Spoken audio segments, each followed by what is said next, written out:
Dobrý deň, vítajte pri ďalšom vydaní relácie Priestor. Dnes opäť s divadlom Andreja Bagara. Mám tu vzácnych hostí, dokonca tak vzácnych hostí, že som v tréme, v pomykove, ako ich predstaviť. Začnem od vašej pravej strany. Dobre to hovorím. Pán profesor Ľubomír Vajdička, režisér. Dobrý deň. Dobrý deň. A ešte stále pedagóg. No a tohto pána asi netreba predstavovať. Ak ste jeho tvár nezachytili, tak asi televíziu veľmi nepozeráte. To je Tomáš Maštalier, ktorý je našim hosťom aj z toho titulu, že je účinkujúcim a teda hlavnou hviezdou, mužskou hlavnou hviezdou v novo pripravovanej hre divadla Andreja Bagara, o ktorej sa budeme dnes rozprávať.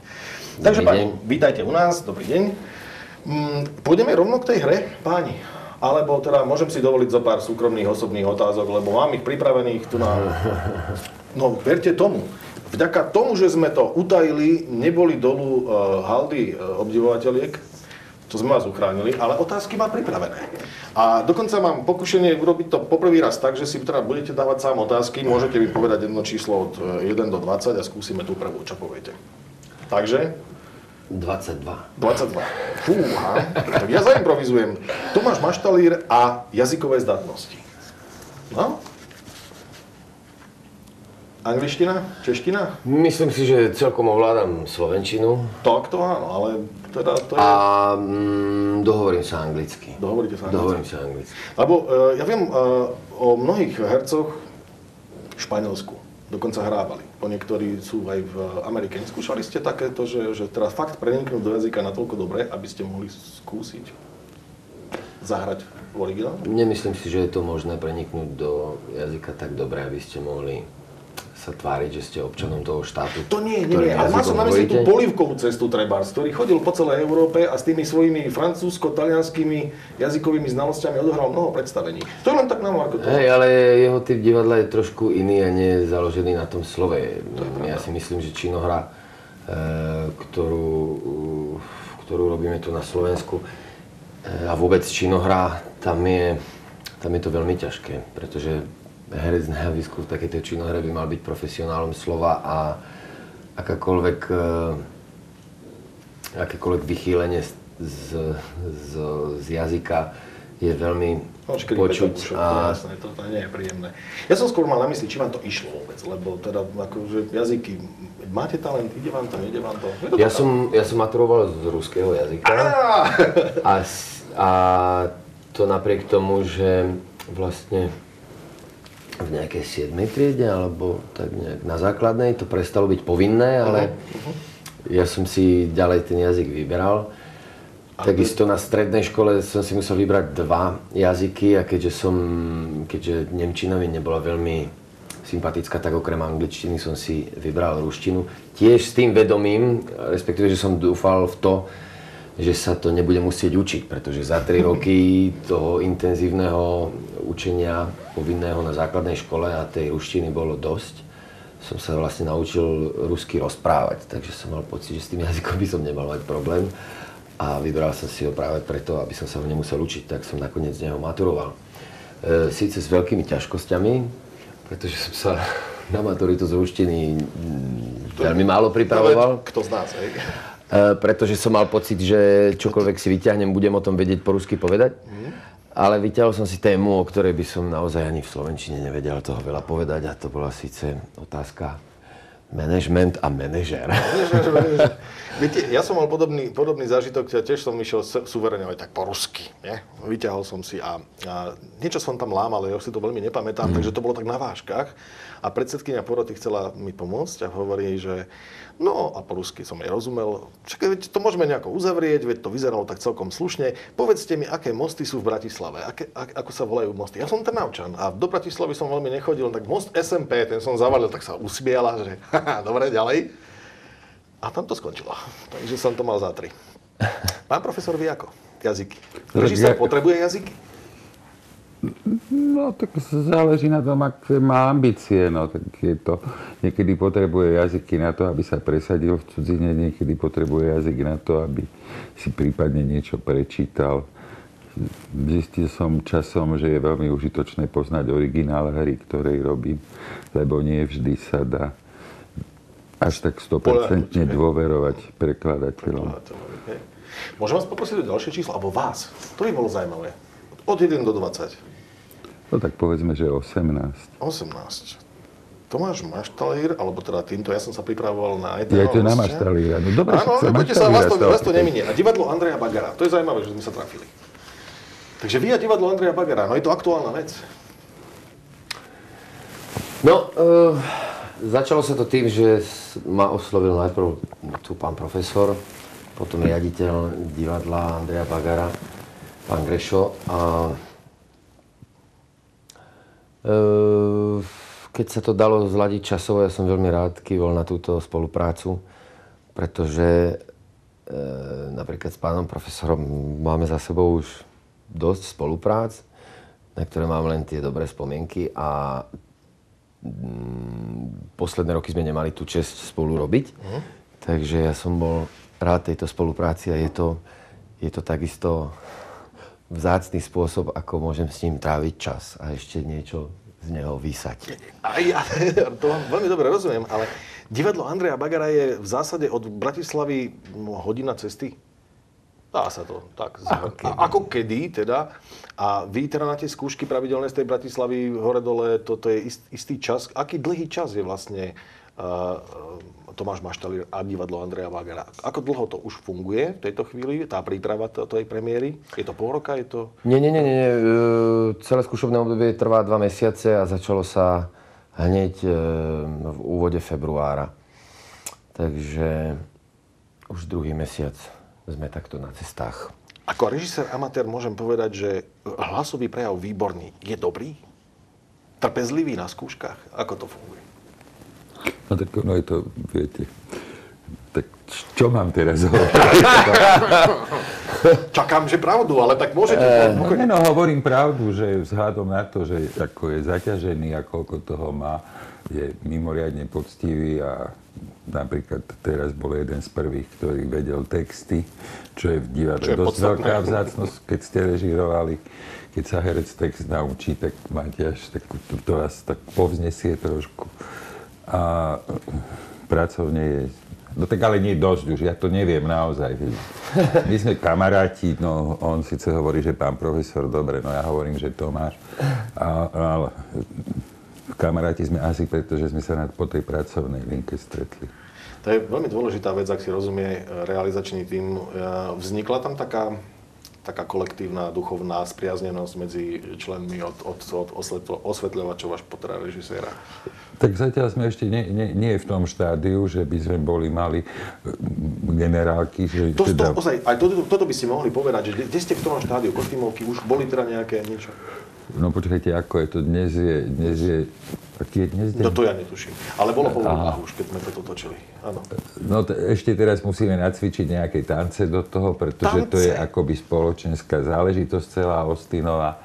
Potom máme v pondelok technicko-svetelnú skúšku, potom v útorok, stredu budeme to obliekať do parádnych kostýmov historických. To bude sranda. No, tá kostýmová výtvarnička je veľmi taký dôkladný a starostlivý človek, takže iste to zaberie veľmi veľa času, kým to teda všetko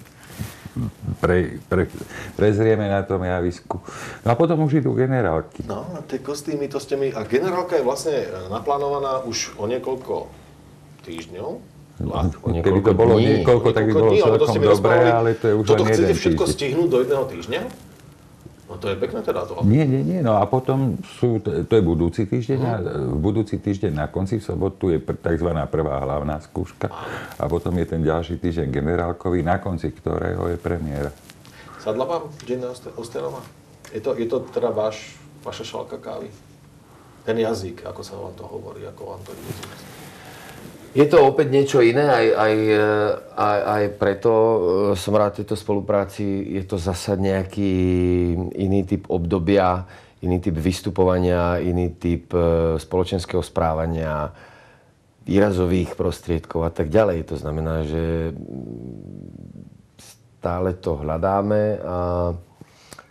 Ale je mi to blízke a sympatické v tom, že tak ako je to písané a ako je opisovaná celá tá doba, tak myslím si, že v spoločnosti oveľa viac oveľa väčšiu váhu mali slova ako úcta, rešpekt, slušnosť, česť. A je to tam cítiť. Ľudia spolu hovoria s oveľa väčšou úctou, s oveľa väčším rešpektom. Ale to je aj spoločenským statusom. Oni sa zase, a predpokladám, inak bavili aj Určite áno, ale aj keď sú tam, povedzme, triedne rozdiely a aj keď sa medzi týmito vrstvami vedie nejaká konverzácia, nikdy to nie je také ponižujúce. Rozumiem. Aspoň to tak pre nás, možno, že v tom období aj oni to veľmi vnímali, ale teraz nám to príde stále slušné.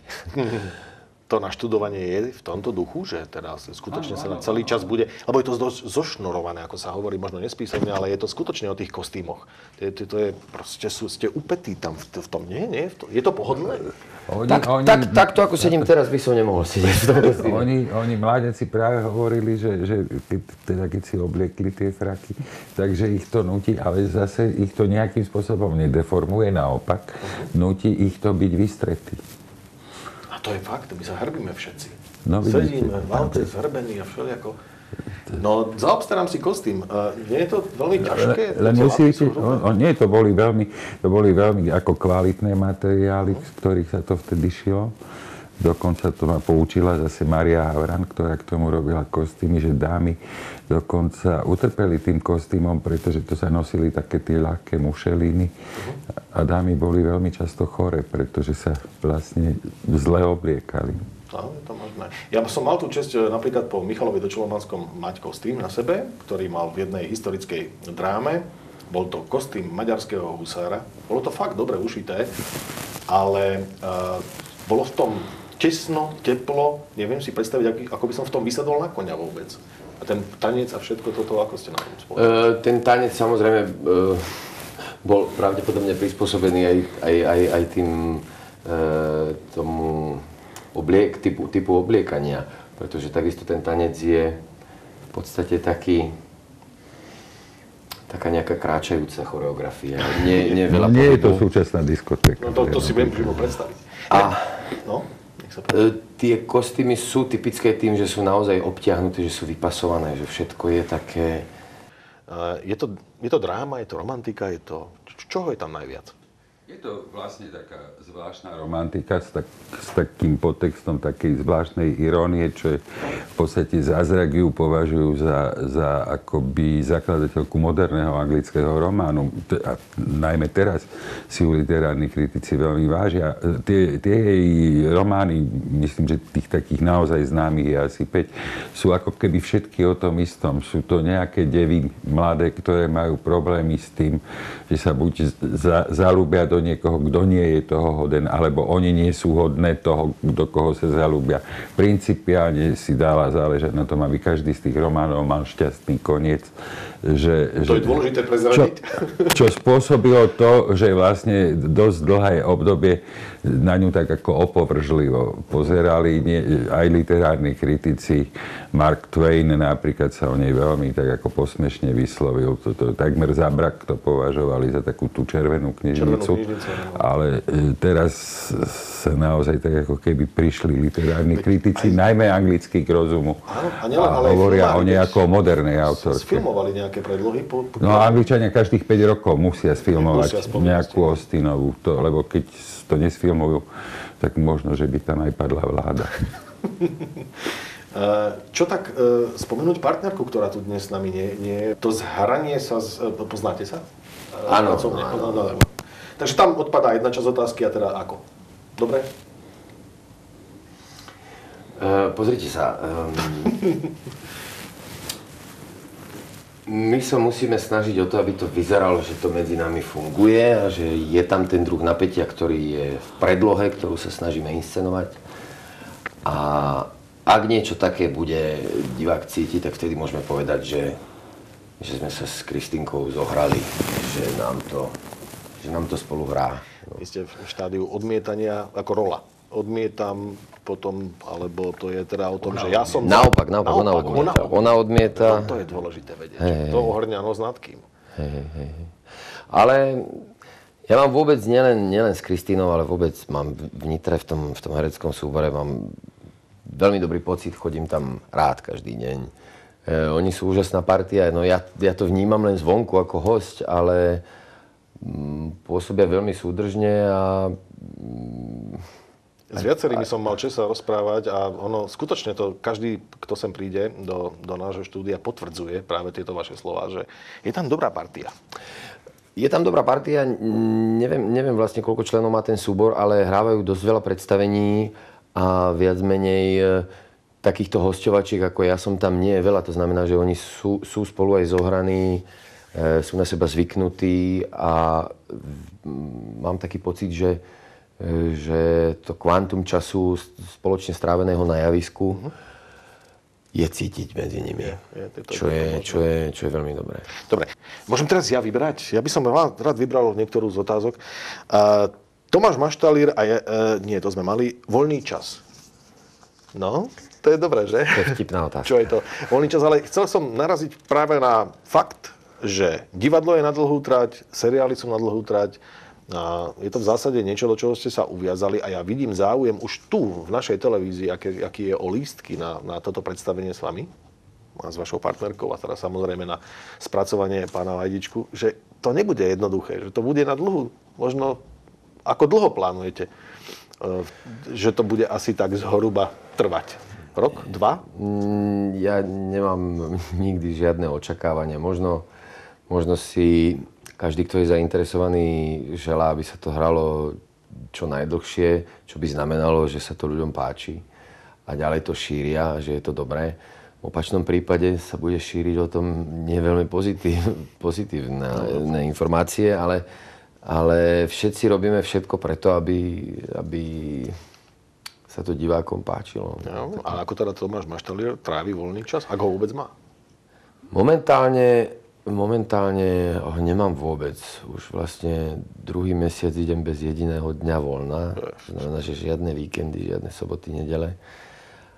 Ale pokiaľ robíte niečo, čo vás baví a nerobíte to otrocky, povedzme, na jednom mieste, len v jednom kolektíve. A síce keď skúšate niečo, skúšate to s inými ľuďmi v inom prostredí, každý večer hráte iné predstavenie s inými ľuďmi v inom prostredí, povedzme aj v inom divadle, takisto natáčanie a tak ďalej. To znamená, že nie je to až taká ubíjajúca ponorka stále s tými ľuďmi a v tom istom prostredí. A ak vás tá práca navyše baví, čo považujem za to, že sa mi dostalo toho šťastia, že ma to naozaj baví, tak sa to nejakým spôsobom dá zvládnuť. Samozrejme, že ten organizmus už častokrát zdvíha prst. Toto mám ako 20. otázku dovolenka. Daj mi oddychnúť. Tak ale budú divadelné prázdniny. Či tam sa ešte, vlastne ani netočí sa v televízii v tej. No, ale práve, že sa točí. Práve, že sa točí najviac toho. Takže uvidíme ešte, že či v lete zostane nejaký voľný čas, ale určite by som ho rád využil na nejakú dovolenku. Pán profesor, a vy? Voľný čas? Má režisér voľný čas? Nie je to o tom, že sedí znovu nad tou hrou a rozmýšľa stále nad tým, že ešte to lepšie spraviť. No tak nad tým, čo robím, už veľmi nesedím. To už je vysedené. Ale rozmýšľam. Ja sedím nad tým, čo budem robiť. Čo budem robiť?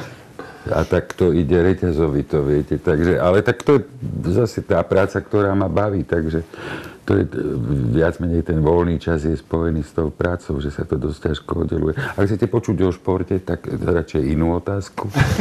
Ak chcete počuť o nejakom záhradkárčení, tak takisto radšej inú otázku. No, mám tu otázku, že Tomáš Maštalír a Liga majstrov. Čo je to, hej? To by ma ja odpovedať na to, to sú zozbierané otázky od ľudí, ktorých to zaujíma. Viete, máme malú plochu, bohužiaľ nemôžeme všetky, ale... Ak myslíte to s tým fotbalom, s tým fotbalom, hej. Počkajte, kto si odtiaľ vypadol? Myslím, že Slovan. Alebo kto vypadol? Tak už je to jasné. Slováci, hej? Tak už je to jasné. Myslím, že futbal asi nebude nosná téma dnes. No nie, asi určite nie. Určite obidvaja vieme, čo je to Liga majstrov a ak je tá príležitosť, tak myslím si, že každý, komu je aspoň trošku šport a futbal blízky, si rád zgustne na nejakom zápase, hlavne už keď sa to blíži k vyvrcholeniu a k cestu do finále tej Ligy majstrov, pretože tam už sú naozaj najlepšie týmy sveta a to je naozaj ako jedno, čo pozerať. Ako futbal, ako mňamka, takže len hovorím, tých príležitosti, alebo že by som nejak ustriehol, že teraz je Liga majstrov. Zápasy sú zrovna vtedy, keď vy hráte. Častokrát. Väčšinou, hej. A to je práve vec... A ešte, prepáčte, nepozerám vôbec televíziu, takže... Vôbec? Vôbec. No vidíte, táto otázka mi nenapadla. Ja som naražal práve na také vypäté situácie, ako sú majstrovstvá sveta, kde sme účastní v hokeji. A teda priamo tí, čo hrajú a tí, čo sledujú ako diváci v divadle, sú častokrát spojení tým, že sa hrá práve. A že dokonca aj počas hry sa oznamuje občas výsledok priebežne.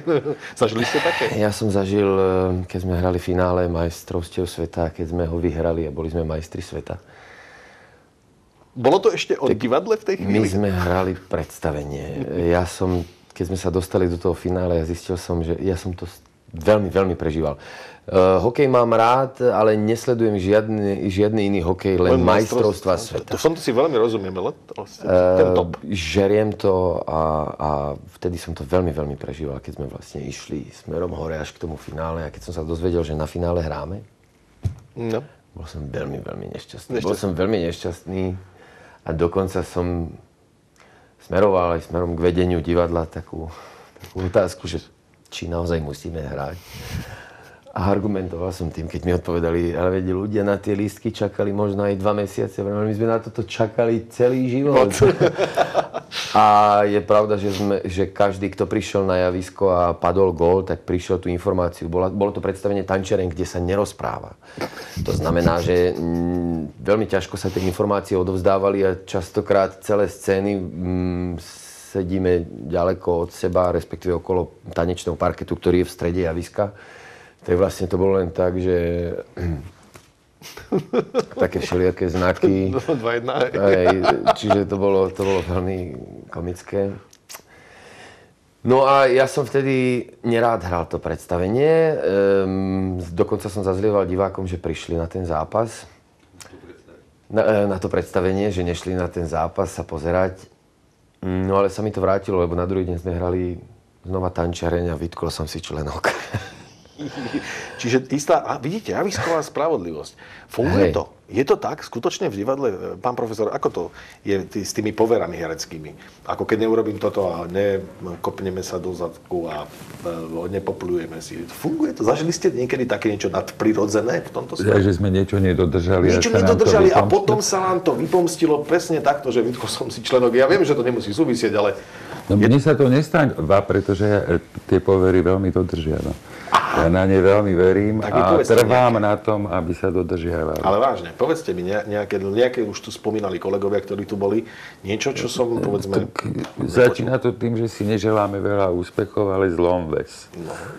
Nesmie sa za to poďakovať. Za to sa neďakuje. Za to sa neďakuje. No. Dokonca sú národy, kde sa na to odpovedá, nech ťa čert vezme, keď mu niekto takéto niečo dobré zaželá. Áno, nesmie sa ďakovať. Okato priťahovať šťastie znamená ho vlastne odohnať. Nesmie sa v divadle pískať zase z toho dôvodu, aby diváci nepískali. To sa už teraz trošku prevalilo, lebo teraz je piskot tiež prejavom súhlasu. Vlastne dokonca nadšenie. A keď je to v hre, potreba zapískať nejakú... Tak to je iné. To je mimo povery. A to sú také celkom ako prirodzené veci, ktoré vznikli možno, že zo starých ešte takých ako vnútro divadelných predpisov. Na javisku by sa nemalo jesť, pokiaľ to nie je zase v hre. Nemalo by sa na javisku chodiť s čapicou? Na javisku Národného divadla v Prahe je dodnes taká stará cedula kovová, kde je napísané sež na jevišti Národního divadla smekni. A to sú také veci, ktoré veľmi rád a veľmi ochotne hovorím študentom napríklad, keď sa ocitnú prvýkrát na javisku. A myslím si, že všetci sú ochotní to akceptovať. A takých vecí je veľa. Nesmie sa zašívať kostým na tele. Treba ho vyzliec. A ak je to na najvyš nutné, tak si musí dať, väčšinou je to už ten problém, že si musí dať medzi zuby cvernu. Ja nechápem prečo. Neuveriteľná vec. Alebo v prvom rade nesmie sedieť... V prvom rade nesmie sedieť nik. Okrem režiséra. Ako vôbec? Počas skúšok. Počas skúšok si nikto nesmie sadnúť do Toto je prvého dôležitá radu. vec, keď najbližšie prídem, prepáčte, do divadla, aby som sa nepriplichtil, kto to je prvé rady. Ďakujem. No ak vás vyhodia z toho prvého radu, tak to znamená, že v tom divadle to ešte je nejaký vnútorný poriadok. A určite ešte v rámci tej divadelnej spravodlivosti javiskovej funguje to, že čo tomu nevenujete, to sa vám nevráti. A len toľko energie, ktorú do toho vložíte, tak ako pri všetkom, len to sa vám môže vrátiť. Ani na javisku neexistuje, že niečo dosiahnete zadarmo. Aj táto hra má veľké predpoklady na úspech. Chytili sa jej špičkoví tvorcovia. Ja z nich ešte vyťahnem podstatné informácie o tej hre. A to je hlavne, keď je premiéra, pretože na ňu sa pravdepodobne všetci z vás, ktorí máte radi divadlo, tešíte. A premiéra by mohla teda nastať a vypuknúť, ak všetko dobre... Aj toto platí? Áno? Je to drevo. Aj to platí. Takže ak všetko dobre dopadne, kedy? 30. marca. 30. marec. A ja vám nepoviem, aký je to kalendárny deň. Piatok. Je to piatok? Je to piatok. No je to možné. Konec koncov 30. marec nájdeme v kalendári jednoducho. S tým večerným predstavením to bude o tej 19. alebo 18:30. 18:30. Ak sa nemýlim, tam majú posunuté večer. Lístky je možné, ak je vôbec možné ešte ich zohnať v predpredaji, samozrejme na webovej stránke divadla Andreja Bagara, ktorú vidíte aj na obrazovke, sa dozviete viacej. Predpokladám, pri záujme o toto predstavenie bude rozumné si zabukovať vstupenky dopredu. A teda želám mojim hosťom, aby sa im podarili sny, aby im vychádzali veci ešte hodne dopredu. Toto by som chcel dosiahnuť. Takúto otázku tu nemám. Ale je tu napríklad otázka, že Tomáš Maštalír a maskérňa. To by sme mohli ukončiť vlastne celé. Aký máte vzťah k líčidlám ako chlap? Vy tam budete hodne nalíčení. Veľmi zlý. Práve, že nie. Nie? Práve, že dúfam, že nie. A čo? Dúfam, že mi to pán režisér nespraví. Čiže tým je vlastne odpovedané na otázku Tomáš Maštalír maskérňa. Máš šťastie, Tomáš, že ja nemám veľmi v láske parochne a také nejaké umeliny na javisku. Máte tam prísny výraz, takže dá sa očakávať, že... On je taký prísny počas... Nehovorím hra, pretože to je román vlastne zdramatizovaný. Počas celého toho predstavenia je taký prísny stále. Má nálepku namysleného pyšného povýšeneckého človeka a celý čas počas hry sa to s ním vlečie. Som sa dobre pripravil. Tomáš Maštalír a romantika, klasická, technická, negatívne role. Aha. Je to negatívna rola? Nie je to negatívna rola. Nie je to negatívna rola. Je to rola, ktorú vlastne vďaka jeho uzavretosti, samozrejme aj pýche a istým spôsobom nadradenosti, ktorá v tých spoločenských vrstvách bola vštepovaná už od malička do tých ľudí, že sú niečo viac. Tá tam samozrejme funguje, ale a je vnímaný ako veľmi povýšenecký a pyšný človek. V mnohých prípadoch je ale vlastne len uzavretý. A čo sa týka toho citu k Elizabeth Bennettovej, tak s ním nevie, ako ísť von. A častokrát je tam opisované, že iba tam pri nej niekoľko minút ticho stál a odišiel. Aha, to je výzva. Ale je pravda, že zažije určitý prelom tej svojej možno pýchy a sebaistoty, čo ku koncu vlastne aj priznáva, ale na záver sa vlastne odhalí aj to, že má srdce, aj nejaký charakter a morálku. Je to zvláštne, kvôli ženám dokážeme urobiť mnoho hlúpostí, ale občas nás dotlačia aj k veciam, na ktoré sme potom neskôr hrdí. Je to tak, či nie? Nie len takéto veci. Ja si myslím, že kvôli ženám sme schopní urobiť čokoľvek. Asi. Tak páni, robte čokoľvek, ale hlavne, aby to dobre dopadlo. Ďakujem za návštevu v štúdiu pánovi profesorovi Ľubomirovi Vajdičkovi. Ďakujem pekne. A samozrejme aj Tomášovi Maštalírovi, ktorému želám, teda nech zažiari v tej roli a nech sa vám všetkým darí. Ďakujem. Ďakujeme pekne. Dovidenia. Držme si palce.